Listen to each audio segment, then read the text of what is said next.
Okay, welcome to Artistic Independencies, Cajun Connection, where we talk Louisiana sports. Today, I think we're going to talk more about LSU and the Saints. Excited Football about season both. upon us, people. Football season upon us. Those long 9 months from the Super Bowl to now. So LSU. So I'm going to start with Tigers. You know, Tigers are an interesting story this year. It seems like a really young team. Coach O's second full season as head coach. This will be his second. And so, you know, I feel like this is his first recruiting class that he can really have his signature on. He brought more of the players in that he wanted, as opposed to, you know, first year he was working with half a class that was still a retention of Les Miles. And the 2019 class really is also 100% his and really looking strong at this point, but we're talking 2018 right now. Obviously, the big question is quarterback. They brought in Joe Burrow from Ohio State, but he's the only one with any real game experience outside of mop-up time for Miles Brennan. And you also got Justin McMillan, who's also a dual threat,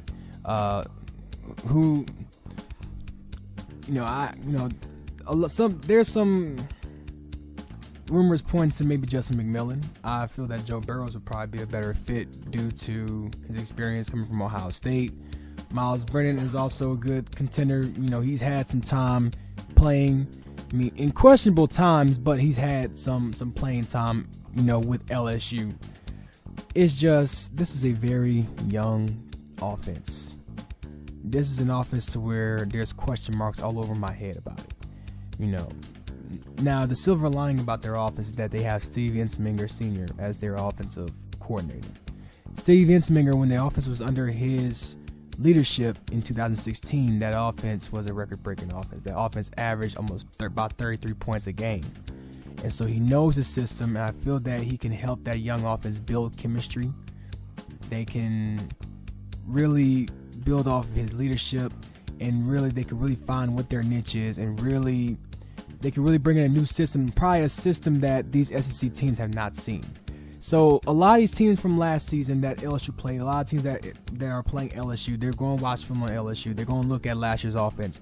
LSU might have an advantage. You know, they could probably run a totally different offense, a totally different system with Steve Ensminger at offensive coordinator. Like Ed Orgeron said in an interview, he has full faith and confidence in Ensminger that he'll lead that offense. Last year, it was the Matt Canada experience, which really didn't do very well. Canada was not a fit for LSU at all. Especially with LSU having a history of being more of a run-first school. And having a history of inconsistent quarterbacks. I mean, Edling was serviceable. He did get drafted after all. So that's true. You don't get drafted by being a terrible quarterback. True. I mean, but you got to look at guys that they had like Jordan Jefferson. I mean, he showed some flashes, but at the same time, he was just Jared Lee. When he first started playing, he was Mr. Pick Six. I remember that year. Oh, yeah. But Jared Lee had gotten better throughout. I could say probably the last consistent quarterback we had was Matt Flynn. And before Matt Flynn, we had guys like Jamarcus Russell, Matt Mock. I know you remember Matt Mock. Oh, yeah. I definitely remember Matt Mock. 2003. 2003 National Championship. He was a real leader of that offense and just a game manager like no one else. He was nothing special, but what can you expect? The players he was surrounded with were just phenomenal, at least at the college level. Fortunately, none of those guys really went on outside of, I want to say, Joseph Adai to really have much of an NFL career. Well, then it's. Look at guys like Glenn Dorsey. I'm talking about the on the offensive side. You mentioned Matt Mock, who he was the quarterback. You also got to look at guys like Dwayne. He did have Dwayne Bowe. I think he had Dwayne Bowe in like his freshman year, I believe so. Or sophomore. Wasn't really that big Devery of a Henderson? factor. Devery Henderson was definitely a factor that year, and Michael Clayton was huge. But Clayton had a smash rookie season with the Buccaneers, but just disappeared after that. Of course, with Allie Highsmith. I remember Allie Highsmith. Good Lord, Allie Highsmith was a beast. He was a linebacker. He was a beast at linebacker. That's a linebacker, but I'm thinking Ali Broussard. I remember Ali Broussard at running back. Remember you remember Chiron Carey? I know you remember Chiron Carey. He was like 5'8". He was one of the shortest guys, but he was a pretty good running back. Well, and they're a sharp one. The decent running back that the Tigers have was Benny Brazil.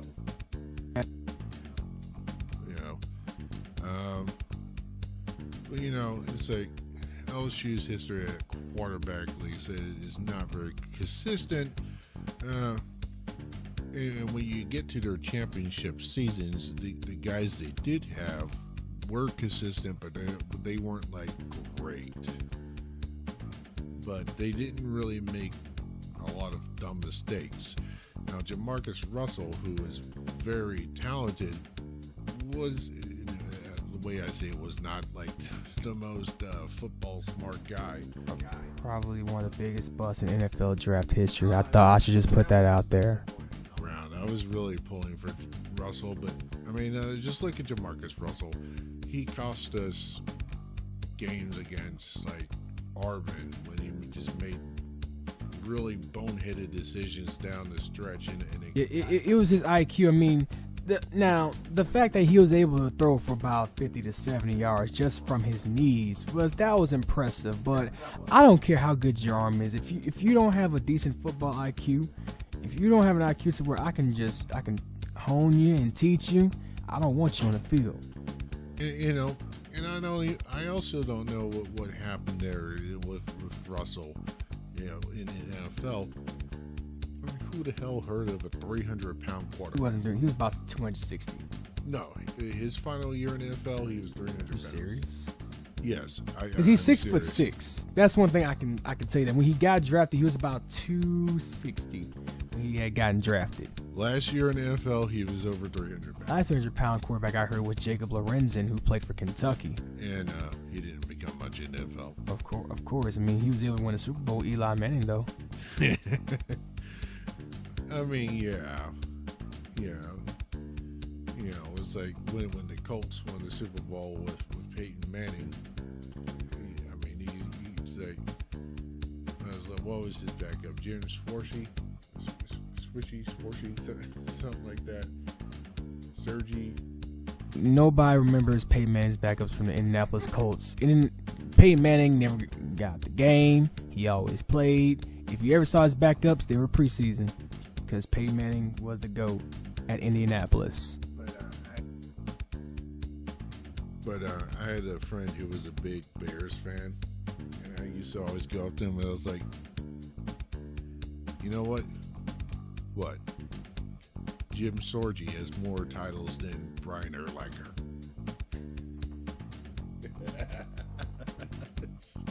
And that usually just like pisses him off like nothing else. That would trigger. I think that would trigger Brian Urlacher himself, even though he did get his Hall of Fame, last week. I mean, the Bears were that team that won with their defense and reached the Super Bowl with Rex Grossman. I remember Rex Grossman. I mean, he was not really a consistent quarterback, but they always had a pretty good defense. They also had a decent run game. They had Matt Forte, who was amazing coming out of Tulane. He was highly touted. Actually, Matt Forte recently signed a one-day contract with the Bears, and then he did his retirement because he wanted to retire as a member of the Chicago Bears, which I feel was a pretty good gesture Especially with a guy who's contributed so much to the Chicago franchise since coming out of Tulane. But back to LSU.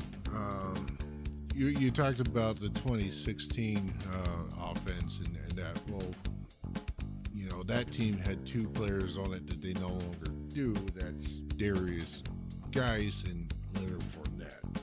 Right now, the Tigers don't have an established guy out. I mean, I think the one with the most experience is Brissett. Nick Brissett, former U-High prospect, who was recruited from his freshman year of high school. He was recruited.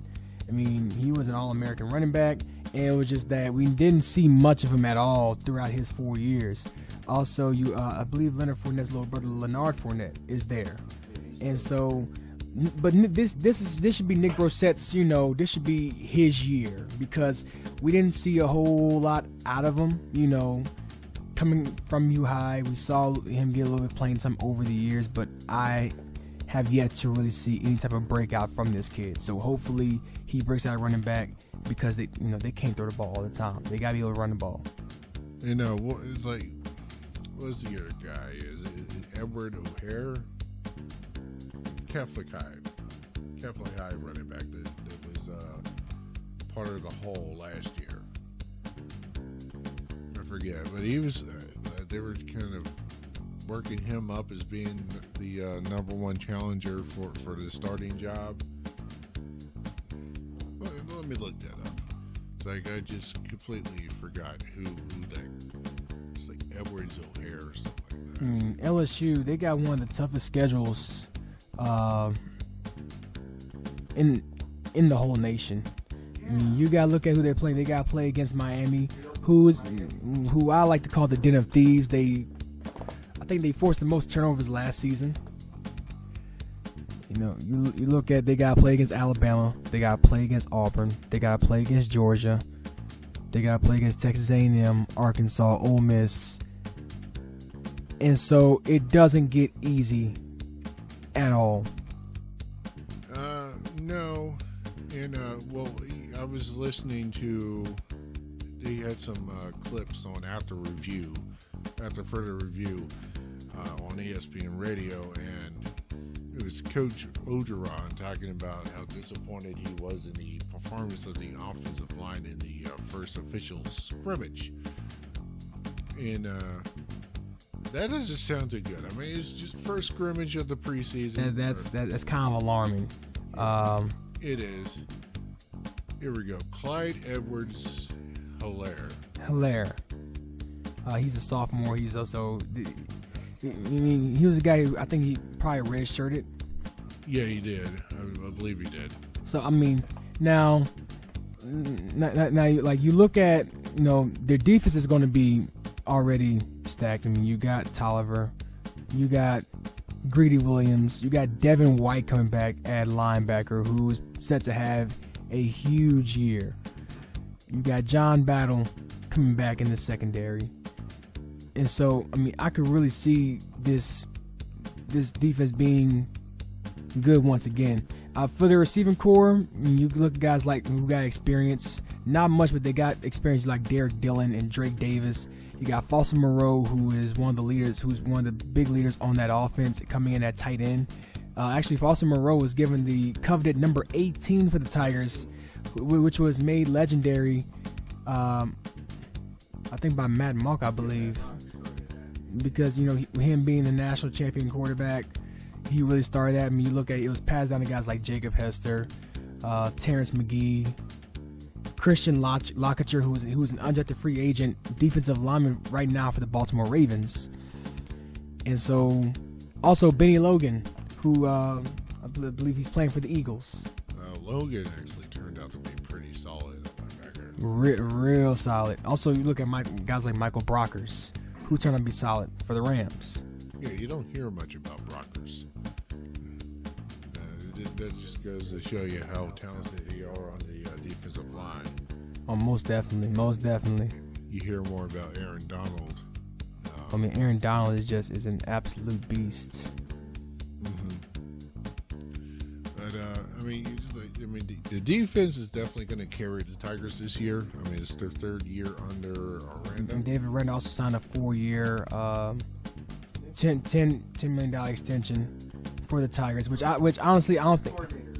I mean, very impressive. That says a lot. So I mean, with Coach Aranda being like that for 4 more years, I mean, he has to really show up. Well, they were talking to now they have guys that have been in his system for well, this will be the third year now. So they were saying that now he can start running more of his complex style. There's no. I mean, yeah, because he's always been a complex defensive coordinator. I mean, he has a degree in philosophy. I mean, and so he has his own. Basically, there's a method to his own madness. Basically.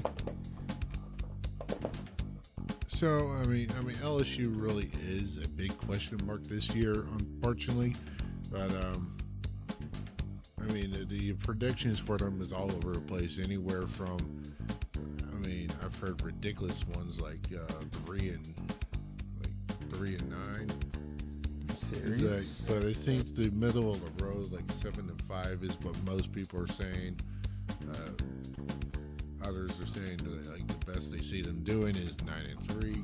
That will probably be like the absolute best, unless this team really comes together and really goes out there and let it all hang out. That will probably be the best way for them to really get things going, is if they just really just stick together as a team. They go out there and just give it everything they got. College football is not like college basketball where you have ridiculous turnovers every year. You know, you got freshmen starting every single season. And then you have freshmen leaving after their freshman year because of the NBA. In football, you really do have to develop more of a chemistry, and they're really young on offense this year, and that's probably going to be their biggest problem. It's like with this young offense, they have to really know about each other. Like, they need to know each other's tendencies, what they like to do. I mean, even stuff off the field. You want to build that chemistry off the field as well. That way, you start gelling on the field as well. So I feel like Ogeron really does know that this could be a problem. He brought in a lot of transfers late with the transfer of Barrow. Last year they brought in Terrence. They got Terrence Alexander, who's a senior coming from Stanford, and then is it Marcus Giles, wide receiver from Texas Tech, to transfer. And Marcus, and I heard that was a pretty good pickup. I think he has to sit out this season. He sat out last year. So he sat out last season. Okay, so having Marcus Giles, I mean, I heard he was a pretty big stud for Texas Tech. Texas Tech, you're looking at the pinnacle of college football offense, especially after having Patrick Mahomes, who in one game against Oklahoma, his final season with the Red Raiders, threw for 734 yards in one game versus Oklahoma. And so Texas Tech is all about offense. They're all offense, no defense. I could definitely agree with that one. Oh, okay. Jonathan Giles. Here we go. Jonathan Giles. Texas Tech. We'll get that transfer. wrong, huh? You always get the first name wrong.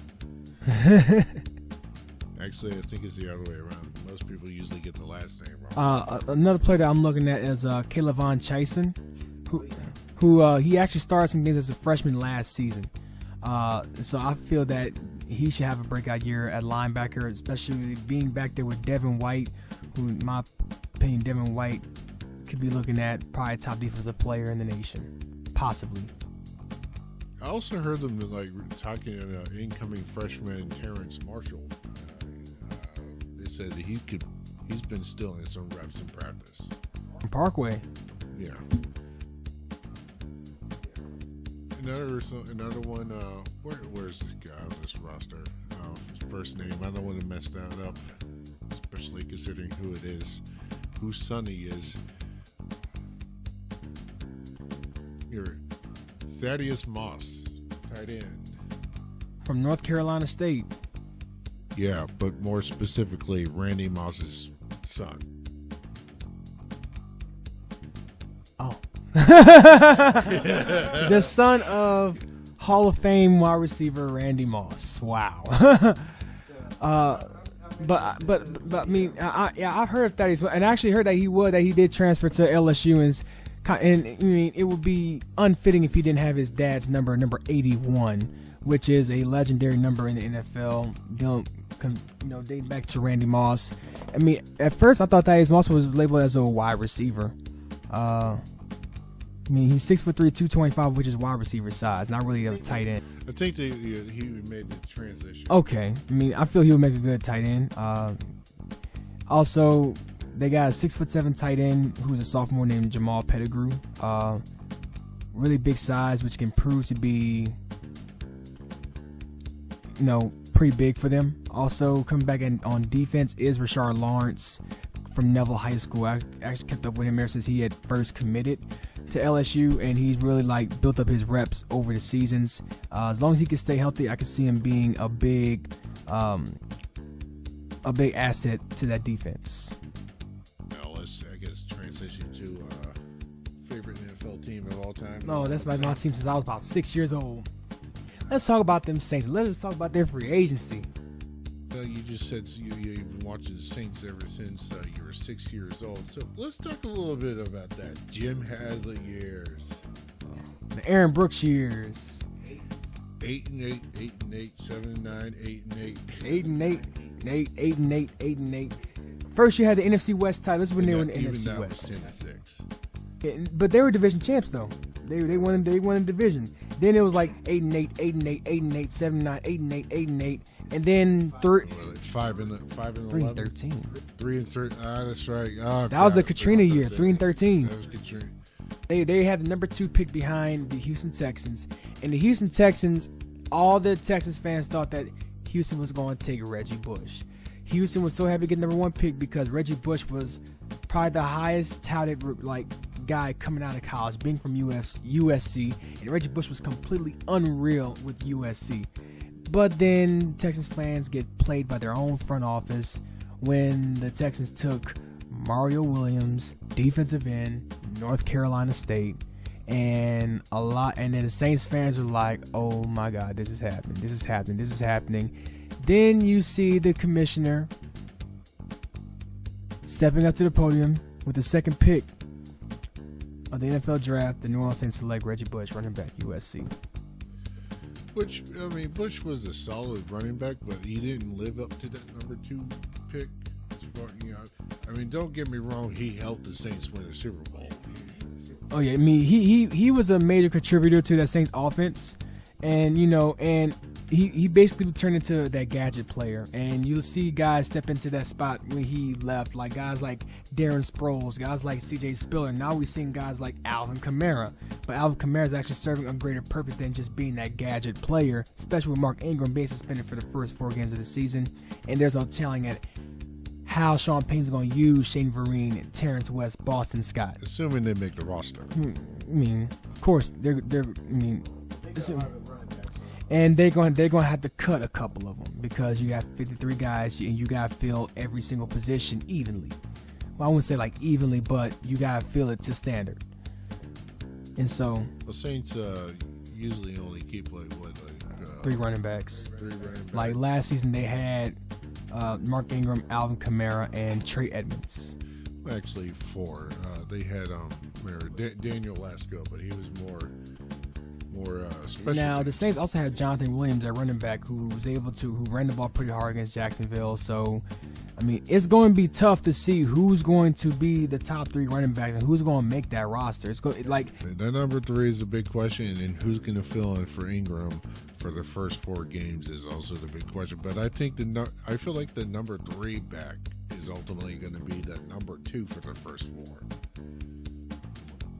4. Most definitely. Which I don't know. I mean, it looks like they signed Terrence West, but at the same time, Williams performed better in game 1, and so did Boston Scott. I was not too impressed with Terrence West game 1.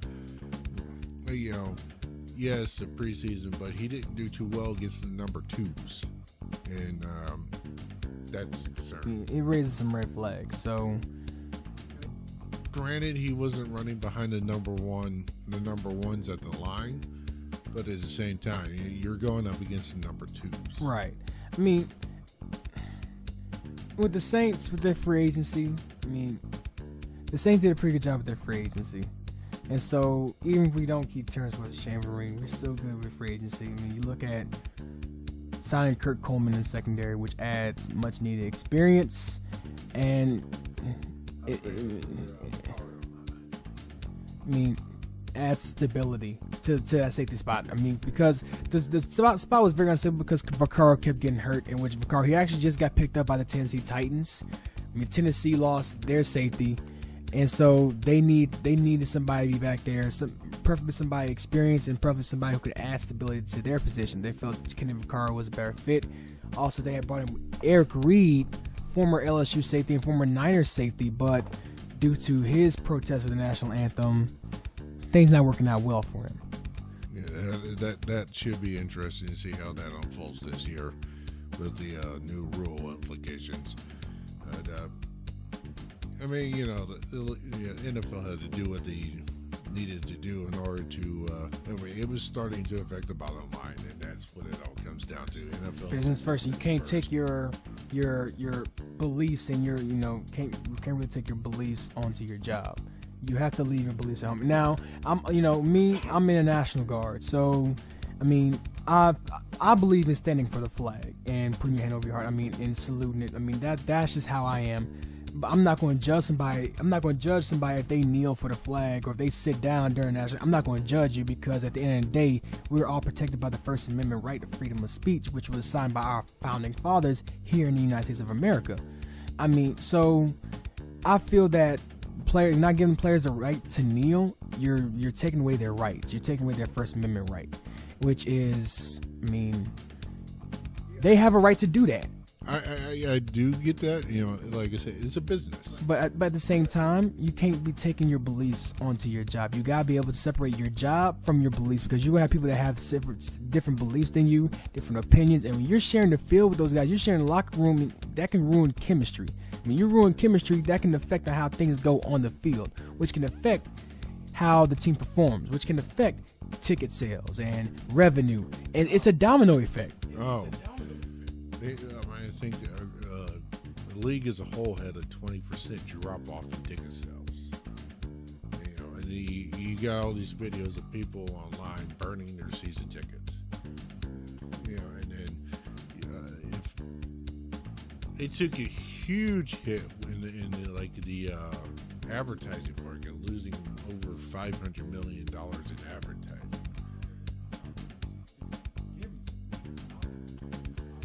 I mean, yes, it didn't really affect like the big teams like Pittsburgh and New England, Green Bay, New Orleans, so on and so forth. Right. I mean, when you look at like teams like the cities like Cleveland, and Seattle, New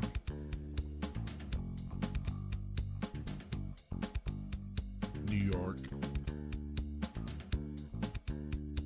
And even Los Angeles Rams, a playoff team last year, they had a hard time selling tickets. Well, one, it was like, we've had y'all before, I don't know why you're back, kind of deal. But also because of, the snafu dealing with the national anthem. Speaking of teams moving, I think it's hilarious that Oakland's moving to Las Vegas.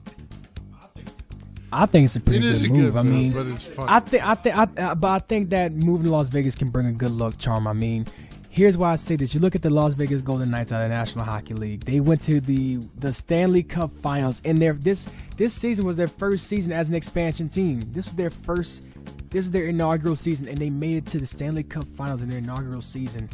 Like, these guys this was probably the most deadly team next to the Washington Capitals, who was led by Alex Ovechkin, who was a first ballot Hall of Famer. But I'm glad Alex Ovechkin got that Stanley Cup title, that world title, because he's probably the best player in the league, and the only thing that's eluded him his whole career was a world title. But the Las Vegas will be back next season, so I think Oakland going to Las Vegas especially with John Gruden. Like, John Gruden just embodies the type of guy who can coach a Las Vegas team. I mean, you look at his attitude, you look at the fire that he carries as a head coach. So, I mean, I'm looking forward to it. Oh, yeah, well, a little rabbit trail there. But, yeah, let's talk what is quickly becoming my favorite part of the Saints, and that's the defense. Oh Lord! You know, you got your returnees from last Cam year. Jordan, Alex Okafor coming back from injury. You got Marshawn Lattimore, defensive rookie of the year. You got Ken Crawley. You got Marcus Williams, Von Bell. Drew Brees was actually comparing Marcus Williams this year to Ed Reed. And that's considering the fact that Drew Brees used to play against Ed Reed all the time back when he was in San Diego in the AFC. And so, in Ed Reed, one of the best safeties in NFL history, coming from the University of Miami during their violent glory days.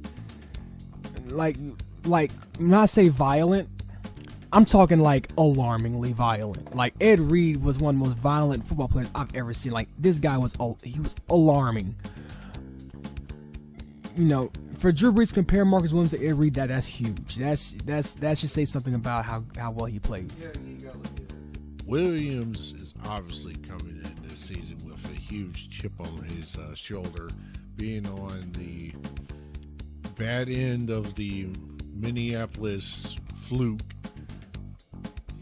People call it the Minneapolis Miracle, and also being on the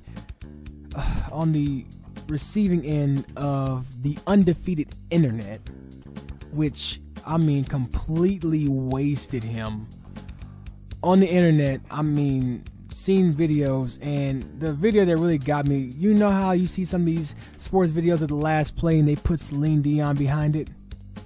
That was what they did with that video. And now, if I ever see that video, it's just like, every time I see that play, it's just, my heart just drops. Yeah, I mean, it's like, it was so hard to watch as a Saints fan, because not only did he miss the tackle, but he took out Ken Crawley, who would have had a shot at taking out Diggs. And what was so bad about is that Minnesota had no more timeouts. When Case Keenum let go of the ball, it was about 6 seconds left. When the ball got to Stephon Diggs, there were about 2 or 3 seconds left on the clock. And so, once Stephon Diggs would have been taken down, Minnesota would have had no more time. The game would have been over. Saints would have been on to Philly, and they probably would have made. I don't know. Philly was kind of rolling at that point. I mean, Nick Foles was on one. Nick Foles was on it. Yeah, I think the Saints would have definitely challenged better, based on the fact that they got Drew Brees versus Kirk Cousins. Like, not on the same level of playing there at all. You know, yeah, Cousins is clearly like a second tier quarterback, but Drew Brees is like first tier. Let's just say that. Of active quarterbacks, he's amongst the top three. My top three is Drew Brees, Tom Brady, Aaron Rodgers. That's my top three. And I would go that too. You know, it's like, I put Brees over Brady because, you know, I mean, his statistics across the board, other than career touchdown passes, are better than Brady. You know, he has a better pass accuracy. He has more yards. Out of like the 9 players to pass for 5,000 plus yards in the season, Brees has 5 of them. Out of the 5 most accurate seasons in history, he has 4, and Sam Bradford is just awkwardly sandwiched in there for some reason. You know, he will pass up Peyton Manning for most career passing yards. I mean, this season he needs like about 1,000 more, or a little under 1,500. It's just, I can see the Saints making a Super Bowl run this season.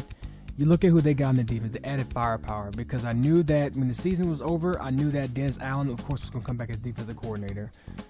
Look at the job that he did, but they also had to make some moves to maintain the firepower. Alex Okafor is coming back from injury, who was having a career season before he got injured last season. You got Marcus Davenport, who should come in with a huge chip on his shoulder, considering the fact that the Saints had to trade up to get him. You got Cam Jordan coming back. You got Sheldon Rankins coming back. You got Kikaha coming back on the D-line. Actually, he's actually considered a bubble player this year. And that's, Kikaha? Yeah. Really?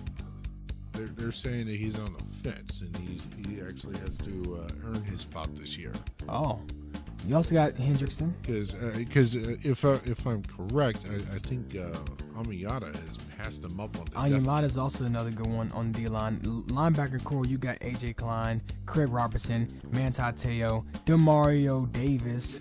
That was probably one of the biggest pickups of free agency as far as I'm concerned, because Davis is a really solid addition to that defense. He fits that defense perfectly, and he really gives the Saints that dominant linebacker presence that they haven't had since. And let's not forget also people like Scott Fujita and Scott Shanley. You know, they also gave Saints a dominant presence. So I mean, that Dome Patrol is coming back. Yeah, I've heard you title it Dome Patrol 2.0. So most definitely. Also, let's look at the secondary, shall we? Marshawn Lattimore, Ken Crawley, Kurt Coleman, Patrick Robinson, Marcus Williams. Am I forgetting anybody? Well, that's your starting. You got Von Bell. There. Yeah, I mean, it's like, and one of the things that we've talked about this, I've said this to you, is like, what did I hear nobody talking about? Is that as good as that defense was last year, finishing ninth, I believe, tied for ninth. Half the defense is yet to reach its prime. That's what's so scary about that defense. It's a very young defense, and of course, adding Kirk Coleman and Patrick Robinson adds much needed experience, and adds much needed knowledge to that defense. He's, of course, also adding Demario Davis, getting experience and knowledge to such a young defense that hasn't reached its prime yet. So you're adding remarkable talent to remarkable talent that hasn't reached their prime. Do you know how scary this defense is going to be next season? Now you got guys like Marshawn Lattimore, Marcus Williams, Ken Crawley, who were all rookies last season, who are a little more. Crawley's second year, okay. Who going third year? But still, I mean, you got defense that's coming in. They're more experienced. The rookies they got another year under their belt. Ken Crawley has his first full year of actual playing experience in the NFL under his belt, and so now they know what to expect. Now they know how to approach things this season, and so this defense is going to be a lot more scary, and I could see this defense probably going top 5 this season. You look at Crawley, and honestly, he's becoming one of my favorite players on that Saints. And he's fearless. He's second year in the league, and he is undersized for a cornerback. He is undersized. Yet he still had the lowest red zone efficiency out of all the cornerbacks in the country, if I remember correctly. Second year, best red zone. And the game where I first saw his potential was when they were playing against Miami in London, and Jay Cutler was going for a pass to Julius Thomas. And Julius Thomas, at one point, who was probably the best tight end in the league at one point. I mean, the guy racked up numbers. Jay Cutler was going for Julius Thomas, and interception in the end zone by Ken Crawley. And you look at Ken Crawley and Julius Thomas, you're looking at about maybe a 6 to 7 inch difference between the guys. And so that was where I really first saw Ken Crawley really show up for the Saints, and it just carried on from there. Yeah, Dolphins never threatened to score again. They didn't score again, actually. No, shut them out completely. But I'm saying it's like, I don't even think they got back into the red zone. No, that Saints defense really built the momentum. And another game where I really saw the true grit of that defense was when Atlanta came to New Orleans. And that was when I really saw that grit. Like, the goal line situations, after Deion Jones picked off Drew Brees, the Saints defense stood up Devontae Freeman and that Falcons offense at like the 1 yard line. You also had the butt interception by Marshawn Lattimore, which was, I mean, I'm not gonna lie, I'm not taking anything from Marshawn Lattimore. That was truly a lucky play. That was, because actually the pass was dropped by the Falcons receiver. And you look at the Redskins game. I mean, if you ever want to question if this Saints defense can dig deep, look at the Redskins game. The Saints defense it wasn't their best game, but towards the end they stuck together and they really dug deep. You look at the plays by Manti Te'o and Cam Jordan towards the end of the very game. And so this defense is gritty, they're hungry, and they want to ring this season. In my opinion, that secondary, when you look at how young they are versus, well, not versus really, with the additions they made in free agency to add veteran leadership to it, really and truly, they have the potential to become as good, if not better, than the Legion of Boom. I can see that happening. It's a bold statement. It's a bold statement, but you got to look at the Seahawks and who they lost. They lost Michael Bennett on their defensive line. They also lost Richard Sherman. Now, they still have Earl Thomas. They still have Cam Chancellor. They added Shaquem Griffin. They still got Shaquille Griffin. Chancellor's out. Oh, yeah, Chancellor, he had a problem with his neck. Yeah, he doesn't believe he'll ever play again. At least that's what he's I did hear those reports. So, I mean, you lost Chancellor. You lost Richard Sherman. You lost Michael Bennett. Who you truly have now? You got Earl Thomas, who is just kind of more or less herper-derp right now. Right. So he's not happy with his contract situation, so he's like, oh, I guess my time is up in Seattle. And so it's time for now. So Seattle, they're going through a rebuilding phase defensively. Offensively, they don't have a running game. Russell Wilson keeps running for his life. And so Seattle's going to take a step back now that we're on the NFC West, kind of a little bit. But back to the subject, I mean, like John said, this Saints defense can be the new Legion of Boom. I like to call them Dome Patrol 2.0. And I would like, Well, I think that they'll definitely at some point start to develop their own identity, and you almost kind of saw that last year with I don't know, with the posing for photos after a big play. That's kind of becoming the Saints thing now. They're even practicing it in practice. We think it'd be a good name for their defense. I would say the Bourbon Street Bombers. the Bombers of Bourbon. Well, see if we can make that catch on. That would actually be pretty cool. I got a name: Bourbon Street Bomb Squad. I like it. The Bourbon Street Bomb Squad. That should be the name of their defense. I like it. Now let's talk offense. You can talk offense. Saints offense all day long. Drew Brees. Alvin Kamara. You got Mark Ingram. He's out for the first 4 games, but that's okay. We also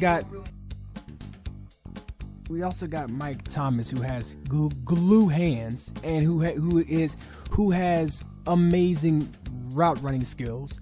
You also got Cam Meredith, who was a big steal in the free agency. You got Traquan Smith, he's gonna be kind of like our new Brandon Cooks. He could be a good deep threat. He's gonna be big for the offense. I mean, I was really impressed with him in the preseason game. I think he did come in the against the number ones and performed well, and continue to perform well throughout the rest of the game. He's gonna be dope. Oh yeah, and also Ted Ginn, who brings that much needed experience to that receiving core. So really and truly, I mean, if you want to compare it to Saints offenses in the past, especially going back to that Super Bowl season, with Smith and Ginn, you almost have 2 different Hendersons. Pretty much. You got 2 different Hendersons. Thomas is like Marquise Colston, but better. A lot better. I mean, looking at a guy who's much more technically sound. You still got to develop a tight end. I mean, you got Benjamin Watson, but he's 35, 37, something like that. Kind of old. He can still play though. No question there. For how much long? I don't know. I think that's why the Saints only signed him to a 2-year contract. Well, a lot of those older guys that played in the middle era with Drew Brees, they want to get those guys a Super Bowl. Right. But the receiving core, I mean, they really beefed that up over the off season. And it's to the point where as opposed to last year, where you got guys competing for spots 3, 4, and 5. Now the only open spot on the roster is really number 5. I mean, this is a stacked Saints team. Like this team, this is the most stacked I've seen them since Super Bowl. And you looking at the Super Bowl team, you had guys like Scott Fujita, Jonathan Vilma, Darren Sharper, Pierre Thomas, and Mike Bell. Mike Bell. I remember Mike Bell. Plus Keith Evans at fullback. Then you had Jeremy Shockey at tight end. You had Lance Moore, Marcus Colston at wide receiver. You had Devery Henderson. Of course, Drew Brees. My window for the Saints is if they don't win it this year, definitely. Definitely, most definitely. But I mean, they got a lot of competition. I mean, we're definitely going next podcast. We're definitely going to talk about a lot of competition that they got to go against. You know. Oh yeah. The competition is just out the window at this point. There's so many. The NFC is stacked. Let's just. AFC is probably not going to stand a chance against this NFC this season. I don't see the NFC letting up this season because now the NFC wants to kind of maintain their dominance. I mean, we could sit here and probably talk forever about New Orleans and their potential as a team right now. So, I guess we just wrap it up here. It's actually been fun. It's been really fun. It's day one, so we're getting better every day. We're looking to see where this podcast takes us. So for those who are listening, tune into more. Thank you. This is John and Just signing out from Cajun Connection. Signing out.